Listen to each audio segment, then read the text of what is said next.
But when you look at them from an offensive standpoint, the way Dak is operating, they are running the football again. In the past years, we thought they were a Super Bowl team because they were having success on the ground. Y'all remember those days when we were talking about Zeke Elliott as a top 3 running back in the NFL? Why was that? Because the offensive line was good and moving people, and they were having success offensively. That's what we talked about. So we're going to sit here today and act like reality is not that the Cowboys are 4-1.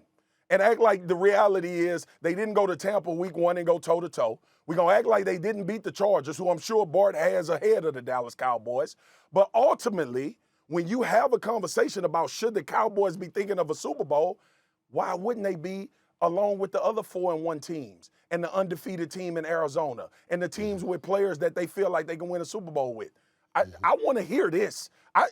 My response is gold. I want to hear the foolishness that's about to come out of these other 2 dudes' mouth. All right, first of all, I agree with you. Like, okay, they beat the Giants, but they didn't beat a full Giants. That was a real game. And usually that's a trap game that the Dallas Cowboys find a way to lose. Okay, congratulations, they took a step. They have 2 running backs, which is what you need in the playoffs. You need to pack your running game and pack an opportunistic defense. They have that. But the problem is, man, they're celebrating and pumping their chest out. And this is just September going into October, man. This is going maybe to November. This is only 5 games. Listen, they have to understand that this is a battle of attrition. They have to stay healthy. And Amari Cooper shouldn't be vocalizing this. This is something that these are discussions that they should be having amongst themselves. When you put that out there. What should he say, Bart? What should he say? He should say, we're trying to win our division. That's the first step because they're getting ahead of their skis, and we've seen them do this before. And listen, I've been part of teams where Rex Ryan comes out and says, hey, we're going to win the Super Bowl, and it puts a target on your back. Listen, let sleeping bears lie. Right? And listen, they should be happy where they are, but they should understand that, listen, it's a long season. A lot can happen. And Amari Cooper should be the last one saying it because he's the one that really can't stay healthy. So it's important that they stay healthy. They have a great team. I understand that. But I'm still not picking them to win the Super Bowl. Listen, they need to take baby steps, right? This is a team that needs to learn how to continue to get better and a team that needs to continue to take strides forward because the teams that they're playing and the teams that they're going to be playing in the future aren't playoff caliber teams. First of all, a couple of things.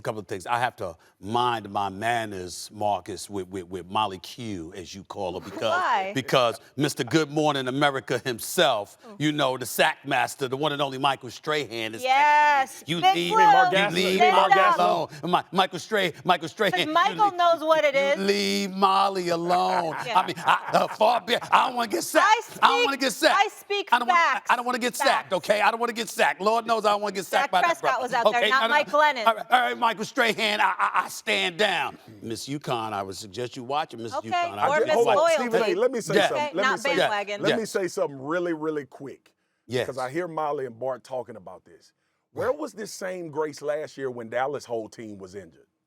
Right. I didn't hear y'all saying that. Well, let me what y'all saying about the Giants right now? I didn't hear y'all say this last year about the Cowboys. Don't interrupt my I'm sorry. With another sermon, okay? Here's the deal, y'all. I just want to say this to you, Pastor Spears. I want to say this to you.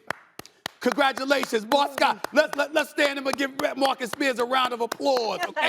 Why? Because you beat Jalen Hurts, okay? All right, I got that. You beat Jalen Hurts. And then after that, you beat Sam Darnold without Christian McCaffrey, okay? And then last week, you just finished playing against the Giants' second team. I mean, my God, I got to say, where's my blue and white pom-poms? You understand? Where are they, okay? Give me a break. There's still 25th. Hold on. No. You just said what you said. You just said what you said. You just said what you said. I better not see these damn Chargers in that top 5 then. Excuse me. I better not see them. Don't tell me what you failed to mention them.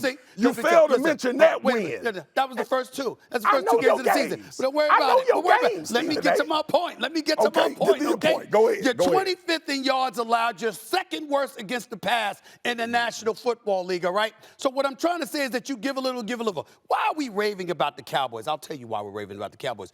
There's nothing to talk about with their offense. It's something special. Yeah. Ezekiel Elliott's averaging over 5 yards a carry. He looks resurrected, particularly since I called him out because Pollard was looking like a better running back than him. Pollard still averages 6 yards a carry. Always this is the secondary piece, all right? So it's that, all right? We know what Cooper, obviously, and CeeDee Lamb can do. Wilson and Schultz have been contributing as well. Gallup ain't even been in a lineup. Wait until he gets back. So that's just a multitude of weapons that they have available with Dak playing lights out.